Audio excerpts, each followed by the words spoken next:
end of my time, I will love you. صلى عليك الرحمن أزكى الصلاة والسلام. يا ربي ارفع مقامه دوما في كل مكان.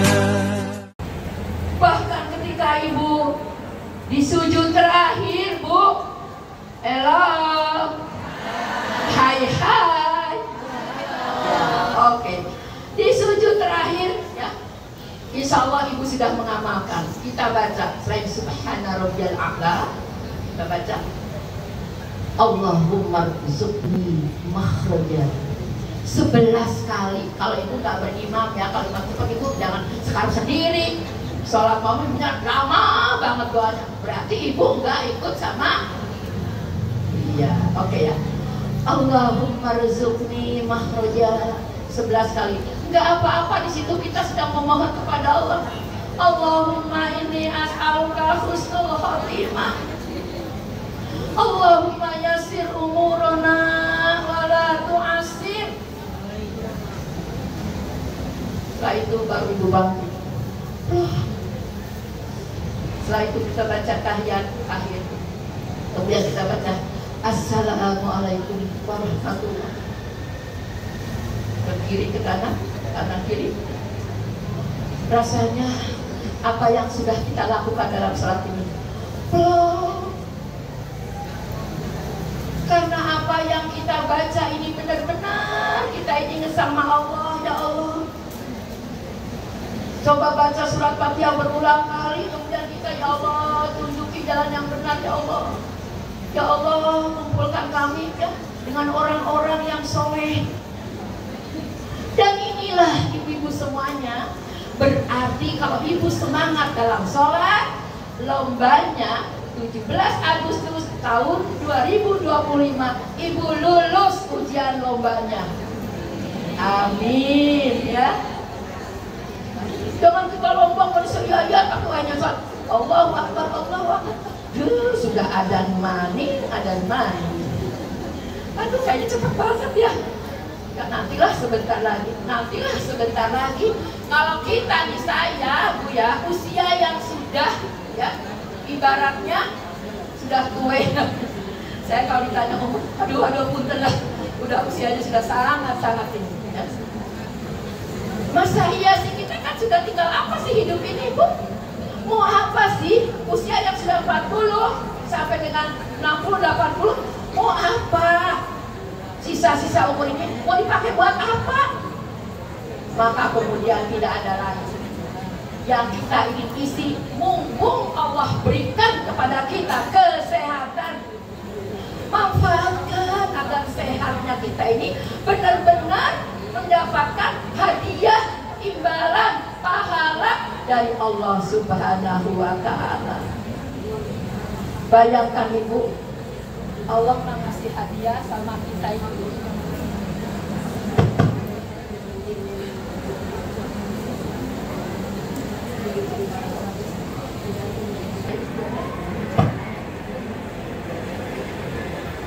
Ya, kita bisa. Ya, selama-lamanya bayangkan Bu, kalau kita niat sholat, kita kuat niatnya, semangatnya kuat, betul-betul sholatnya itu benar-benar kita menghadap Allah seperti sedang dialog sama Allah. Maka itu Bu, hadiahnya sama Allah itu diberikan kepada kita bahagia selamanya. Pulang dari sini, Ibu siap niat sholat yang kita lakukan tepat waktu, siap?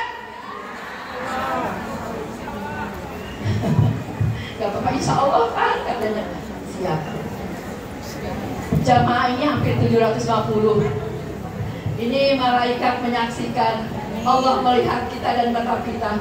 Kita niat pulang dari sini, kita bersama-sama sudah mendengarkan peringatan Hari Kemerdekaan. Saya merdeka. Saya ingin di hari ini kita akan mulai. Ketika Allah memanggil, maka Tidak ada jalan lain kecuali aku akan mendekati Allah. Hayya ala sholat, hayya ala falah, kata Allah. Mari kita sholat. Ayo pada sholat. Hayya ala falah, ayo pada bahagia. Ayo bahagia. Ini kita bismillah, cepat kita berwudu dan cepat kita laksanakan, ya. Kerjakan sholat. Maka ini berarti hari kemerdekaannya kita lulus. Bayangkan Ibu, kalau kita dijajah, kira-kira bisa nggak sholat? Sholat tenang bisa nggak? Ibadah tenang bisa nggak? Nah, ketika diberikan ketenangan, diberikan kesempatan menikmati kemerdekaan, maka kita semuanya harus mensyukurinya. Kalau boleh saya sampaikan pada ibu-ibu, karena kalau tidak salah tema hari ini ya terkait dengan peranan Majelis Ta'lim ya, di era kemerdekaan. Ibu-ibu, yang pertama mungkin saya menyampaikan, apa sih peranan Majelis Ta'lim di era kemerdekaan ini?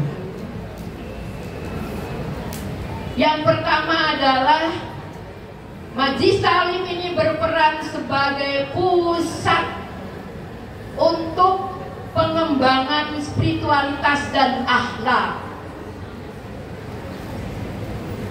Jadi bagaimana Majelis Ta'lim ini ya, menjadi tempat yang dimana jamaahnya, para pengurusnya semuanya yang bisa meningkatkan spiritualitas kita semuanya. Apa sih Bu spiritualitas itu? Ya begitulah spiritualitas lah. Spiritualitas itu adalah nilai-nilai yang luhur ya, yang bersumber dalam kepada kolbu atau hati, yang berada ya, atau ditunjukkan dengan keagungan dan kemuliaan. Jadi kalau ada Bu, ada seseorang teman kita, saudara kita yang kemudian hidupnya itu ya sangat legowo, sangat memahami, sangat khusyuk dalam beribadah, dalam hablum minan nasnya bagus, itu kan nilai-nilai luhur yang kemudian ditunjukkan dengan khuluqin azim dan akhlak yang baik. Itu namanya orang tersebut punya spiritual ya, punya spirit ya, hubungan hablum minallah. Kalau tahajud sampai dengan mencucurkan air mata. Bu, pernah tidak Bu? Kalau ibu sholat selalu nggak ibu misalkan, ya Allah berikan kenikmatan dalam beribadah, suka nggak Bu? Jangan minta duit aja. Tiap sholat ibu ya doanya habis sholat, ya Allah mudah-mudahan Engkau sudah memberikan mobil Pajero, nanti saya mudah-mudahan ya Allah. Jangan itu. Kita malu kalau usia sudah seperti saya, sudah 60 tahun masihnya minta duit baik. Kayaknya udah gak pantas deh. Yang harus kita minta adalah apa? Memohon ampunan ya Allah, ampuni ya Allah. Berikan pada kami ampunan, ridho, rahmat ya Allah.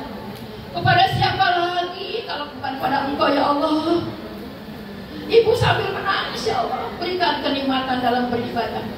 Kalau ibu berangkat ke umroh atau haji ya Bu ya, yang dipinta itu ya enak banget, mintanya itu insya Allah ya Bu ya, ibu akan dikasih sehat sama Allah, dunia akan mengikuti. Ya Allah, ya Allah, aku datang menghadapku ya Allah, tidak ada lain, hanya aku minta ya Allah, berikan kenikmatan dalam ibadah ya Allah. Sholatnya, ibadah yang lain, berikan kenikmatan ya Allah. Dan itu dirasakan betul.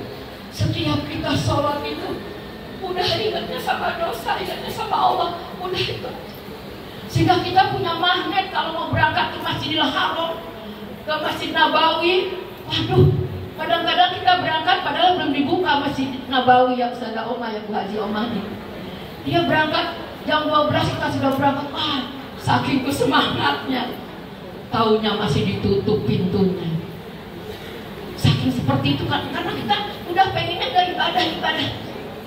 Nah inilah kenikmatan ibadah itu berdampak terhadap nikmat-nikmat duniawi, Bu. Jadi di sana tuh apa saja ya Ibu yang sudah pengalaman pasti ya Bu ya, nikmat sholat, nikmat ibadah, nikmat makan. Orang lain bilang, duh bosan makanannya, ikan lagi gini, tapi kita nikmat, ya Allah enak banget gitu.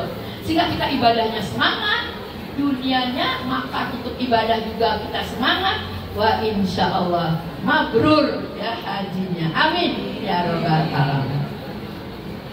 Jadi itu ya Bu, mudah-mudahan majlis taklim ini juga wa insya Allah ya, ini perlu dilakukan upaya-upaya dalam rangka ya bagaimana membangun spiritualitas. Saya pernah juga Bu mungkin ikut aktif di BKMN kalau nggak salah, Ibu Haji Atun itu ya, ketuanya. Ketua Umum Haji Atun, saya juga ketua membidangi pendidikan, cuman saya nggak aktif Bu, karena saya posisinya di kabupaten.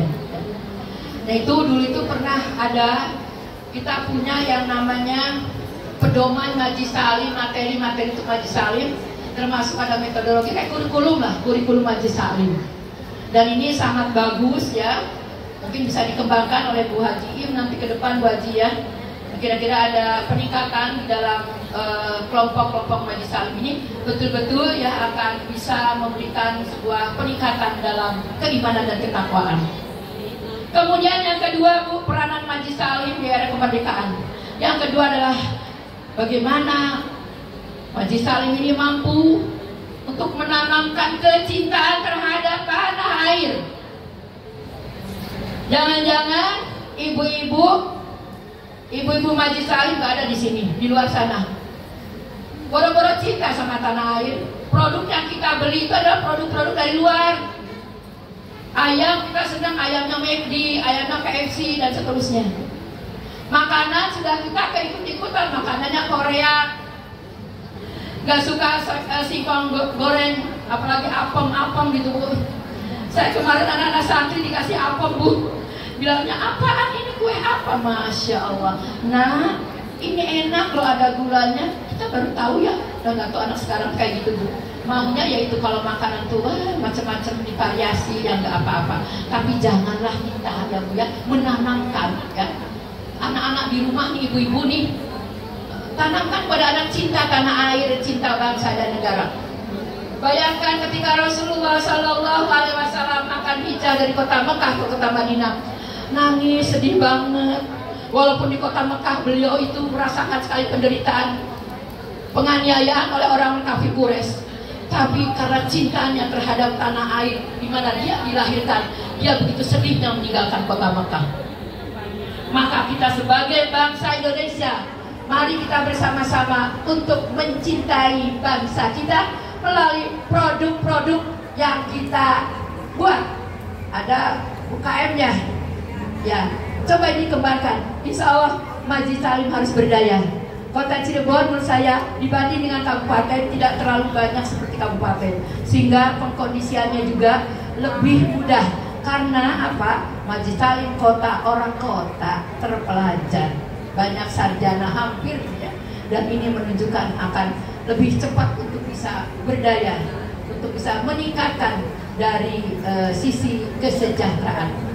Kalau kita dengar tahun ini temanya itu kan dalam pemerintah itu ya, pemerintah itu bersatu berdaulat, rakyat sejahtera, Indonesia maju, betul Bu? Mudah-mudahan kita doakan ya, kita menjadi bangsa yang maju, bangsa yang tidak tertindas, bangsa kita menjadi bangsa yang berdaya, bangsa yang menghargai dan menghormati dan merasakan rakyatnya. Amin, amin ya robbal alamin.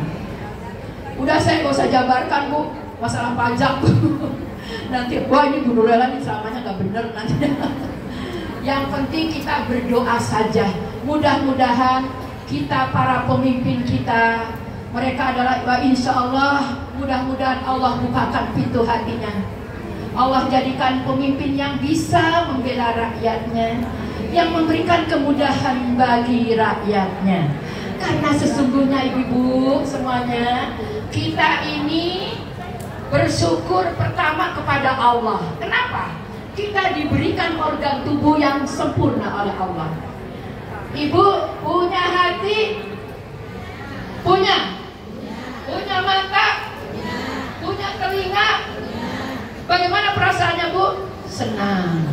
Pertanyaan berikutnya, apakah yang Allah berikan ya berupa panca indera ini sudah Ibu fungsikan sesuai dengan syariat Islam? Insya Allah pelan-pelan. Kenapa pelan-pelan? Ya, ibu-ibu, bayangkan manusia itu terdiri dari 3 unsur. Ada unsur raga, ya, atau jasmani, gitu ya. Yang kedua ada unsur akal. Yang ketiga adalah rohani. Kalau kita berpikir tentang raga, Allah berikan kepada kita, maka bagaimana raga fisik ini dan organ tubuh ini agar kita bisa memfungsikan sehingga kita tidak akan celaka. Sebagaimana dalam firman Allah dalam surat Al-A'raf ayat 179. A'udzu billahi minasyaitonir rajim. Bismillahirrahmanirrahim. Wa laqad dara'na li jahannama katsiran minal jinni wal ins. Lahum qulubun la yafqahuna biha wa lahum a'yunun la yubsiruna biha wa lahum adhanun la yasma'una biha. Ulaika kal an'am bal hum adall. Ulaika humul ghafilun. Ya Allah, kata Allah, sungguh kami sediakan, persiapkan neraka jahanam dari golongan jin dan manusia yang bagaimana lahum qulubun la yafqahuna biha. Kata Allah, aku beri hati tapi hatinya tidak memahami ayat-ayat kami. Kata Allah, walahum ayunun la yubsiruna biha. Kata Allah, aku beri 2 mata tapi matanya tidak digunakan untuk memahami ayat-ayat Allah, untuk kebaikan. Walahum adhanun la yasma'una biha. Kata Allah, aku beri 2 telinga untukmu ya, tapi tidak digunakan untuk mendengarkan yang baik dari ayat-ayat kami. Maka kata Allah ayat berikutnya, ulaika kal an'am. Mereka itu persis seperti binatang. Balhum adol. Mereka lebih sesat daripada binatang. Karena binatang tidak dikasih akal, maka wajar kalau ayam, bebek, apa ya, tidak ibadah, tidak berbuat baik, tidak punya hati, wajar. Ya, kucing nggak punya hati, wajar, itu nggak punya akal. Punya orang di lebok, tapi manusia. Demikian juga ya. Ulaika humul ghafilun, kata Allah.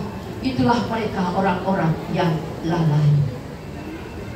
Jadi ini untuk saya dan ibu-ibu, marilah kita bersama-sama untuk mensyukuri nikmat yang Allah berikan di peringatan ulang tahun kemerdekaan ini, agar kita menjadi orang-orang yang betul-betul memfungsikan apa yang Allah berikan. Hati kita jadikan hati yang lembut, yang merasakan orang lain, tidak merasa dirinya itu ya, apa yang dia lakukan seenak dewe. Orang Sunda, mau apa saja kumaha cek aing. Ini ingat dulu Haji Om ya. Saya nggak merasakan rakyat atau masyarakat, padahal masyarakat menjerit. Dia tidak merasakan karena nggak punya hati. Padahal dalam Al-Quran itu ayat-ayat Allah tuh, berbuat baiklah pada sesama manusia. Demikian juga punya 2 mata ibu, punya nggak matanya Bu? Ada matanya Bu, lengkap matanya Bu, sehat matanya Bu, alhamdulillah. Jadikan mata yang Allah berikan ini untuk melihat ayat-ayat Allah. Saya bertanya, berapa kali ibu baca Al-Quran sehari semalam? Aduh Bu, sibuk, Masya Allah. Kadang-kadang alhamdulillah di sininya setiap waktu, atau sehari 2 kali, 3 kali, kadang subuh atau pada maghrib atau pada isya, alhamdulillah. Tapi di luar sana ada yang kadang-kadang masih mending yasinan seminggu sekali, ada yang sama sekali Al-Quran itu jadi pajangan saja.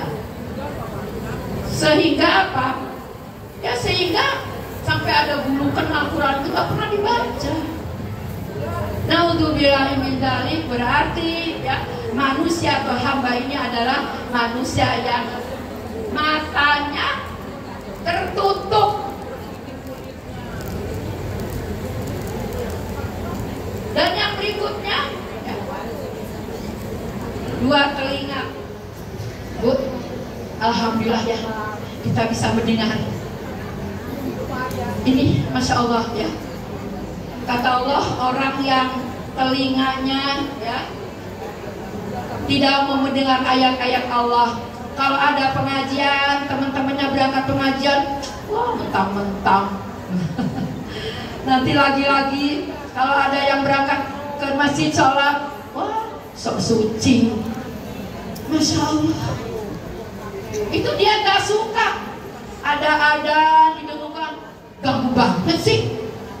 Ada tuh nggak usah dibunyikan, mengganggu apalagi sebelum subuh.